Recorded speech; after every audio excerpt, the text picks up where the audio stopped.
Isaac, vamos começar tratando de um assunto que hoje está na nossa pauta em função do cenário internacional. Nós tivemos o ataque feito por Israel ao Irã.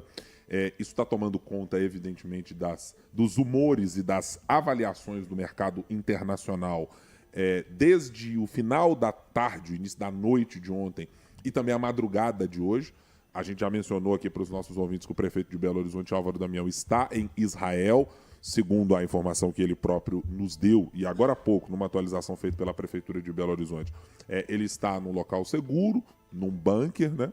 Ele ontem já havia informado que, diante do início dos ataques, foi deslocado para esse local para se resguardar, mas claro que a gente vai abordar aqui todas as nuances geopolíticas, internacionais, de economia também. Temos um primeiro impacto já mensurado, ou ainda fazendo esta percepção a partir do que estão fazendo as bolsas internacionais. Todo mundo apontando para baixo. Impressionante. Conta um pouco que relação é essa, Isaac. Como é que um conflito dessa natureza tem impacto exatamente no petróleo, nas decisões de mercado? Como é que uma coisa leva a outra? Bom, muito bom. Nós vivemos num mundo que é globalizado, né? Então, se cai um alfinete lá do outro lado do mundo, isso tem impacto na economia aqui de Belo Horizonte. Então, com esse mundo super conectado, é natural que nós observemos esses movimentos de reprecificação de ativos ao redor do mundo. Neste caso especificamente, qual que é o ponto? O que nós temos de variável importante ali para avaliar? Bom, nós observamos um movimento bastante expressivo em preço de petróleo.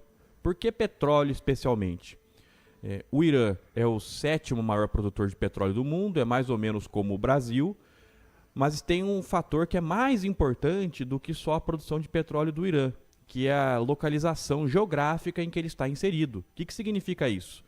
O Irã tem a capacidade, em alguma medida, de interferir no fluxo de petróleo do mundo que passa, em grande medida, pelo Estreito de Hormuz.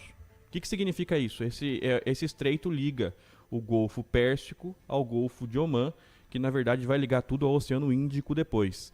E nesse estreito passa mais ou menos 20 a 22% do petróleo global. Então significa que se nós tivermos uma escalada do conflito no Oriente Médio, além de nós termos em alguma medida potencialmente uma redução de produção de petróleo, que é 5% de petróleo mundial, que é o Irã mais ou menos, nós temos o potencial de escalar esse conflito e impactar o fluxo de petróleo em todo o mundo em mais ou menos 20 e 22%. E é por isso que quando a gente observa a escalada no Oriente Médio, a primeira coisa que acontece é a gente observar preço de petróleo subindo. Bom, muito bem. E por que se o preço de petróleo sobe, todas as outras bolsas caem?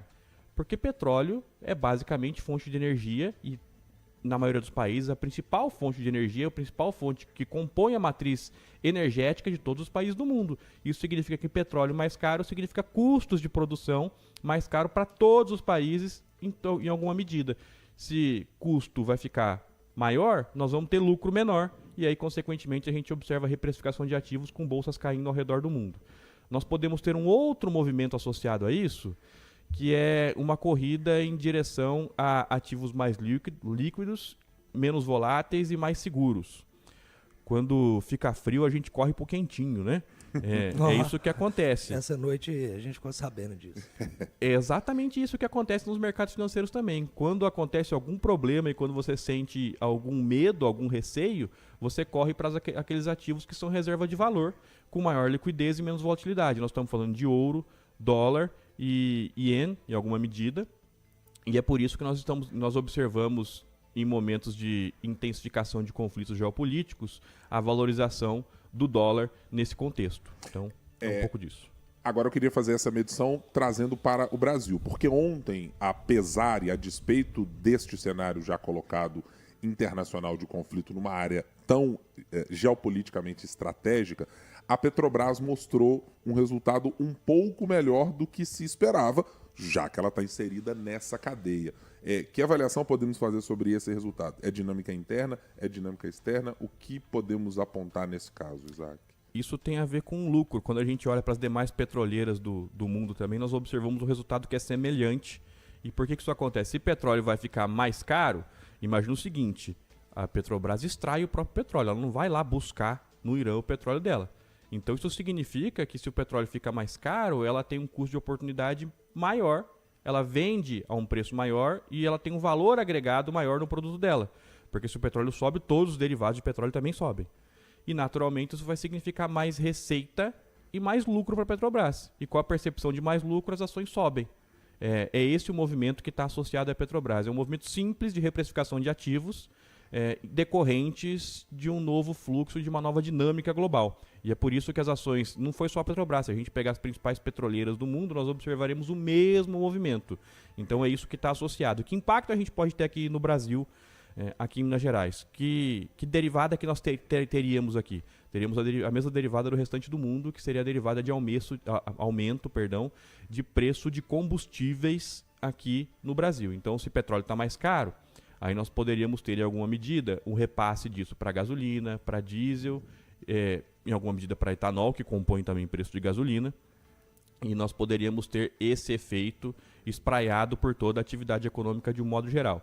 É cedo para dizer que isso vai acontecer, inclusive porque o petróleo vinha numa descendente, nós já tínhamos desvalorização do barril de petróleo de 25% ao ano e nós não tínhamos repassado todo esse tipo de preço ao consumidor ainda. Então isso depende da política de preços e aí que a gente pode observar quão importante é definir política de preço da Petrobras em cenário em que ela é uma empresa quase que monopolista aqui no Brasil, porque a depender do tipo de reajuste, nós vamos repassar toda essa volatilidade do cenário internacional para os preços domésticos. E aí não estou discutindo aqui se é certo ou errado, se é bom ou ruim, é só uma decorrência da definição da política de preços. Aí eu quero me estender com você mais nesse tema, Isaac, já a gente fala um pouco mais de política de preço, mas é que você abriu um flanco aqui para eu lhe perguntar uma coisa que eu acho que é a pergunta que 9 entre 10, talvez consumidores de combustível, quem bota gasolina especialmente no seu carro ou usa para qualquer outra finalidade,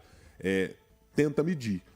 Quanto tempo, se é que esta é uma medida economicamente factível de se fazer, leva para isto acontecer? E o que acontecer é chegar num movimento internacional que mexa com o mercado e parar no centro de distribuição, a refinaria passar para o posto passar para o consumidor. Porque todo mundo pergunta, mas quando tem reajuste na Petrobras, na refinaria, rapidamente vai parar no posto. Mas quando não tem decisão e número para baixo, isto não acontece.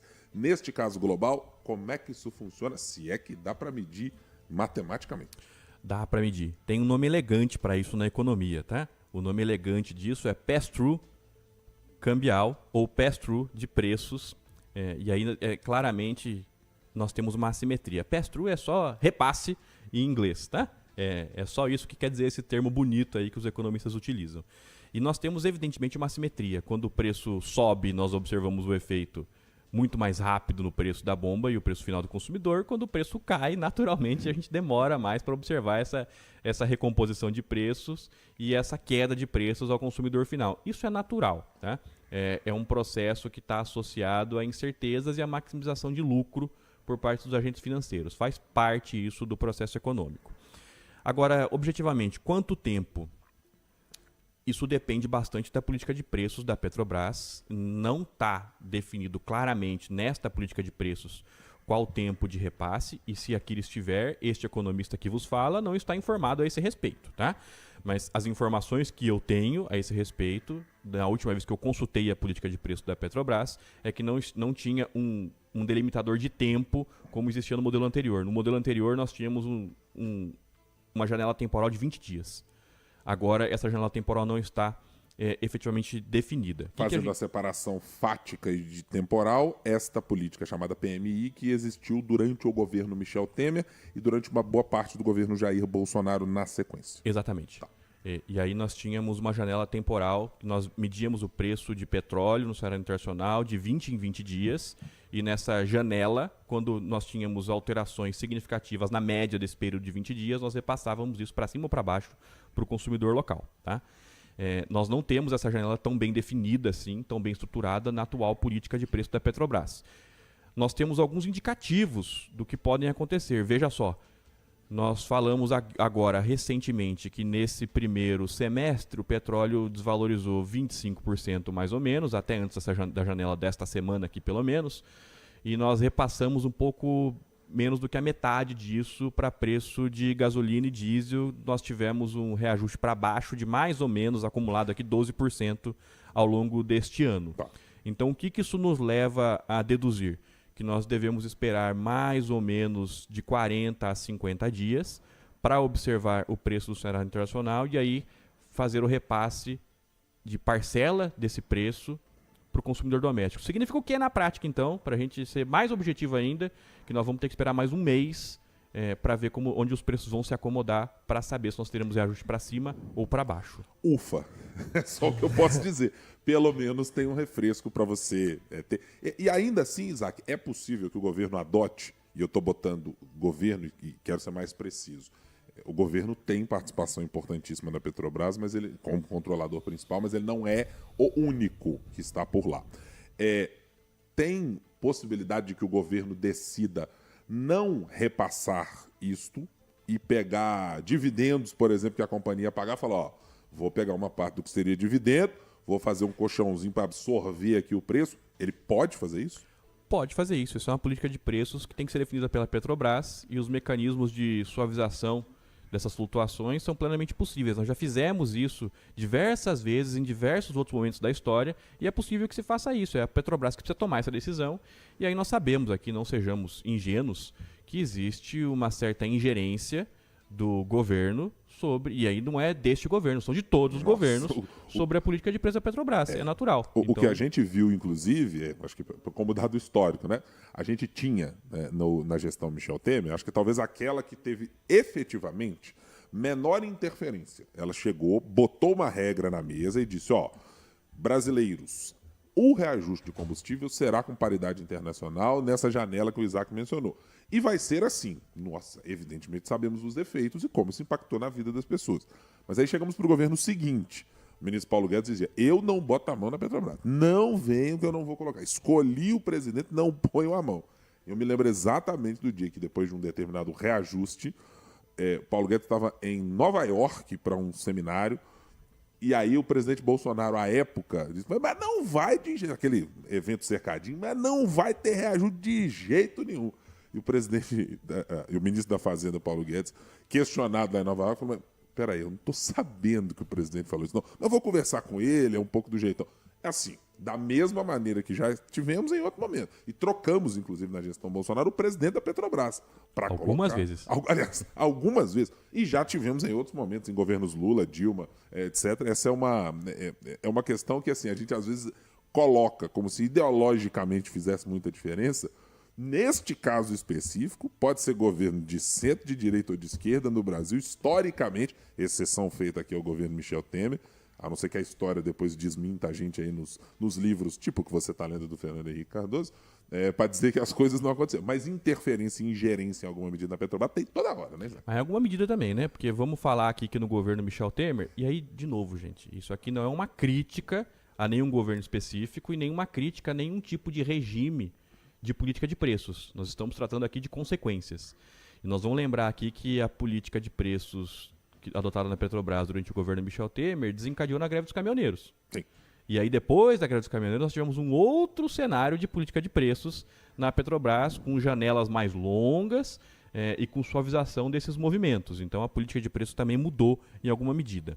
Isso é natural, porque ninguém quer observar essa volatilidade do mercado internacional nas suas contas.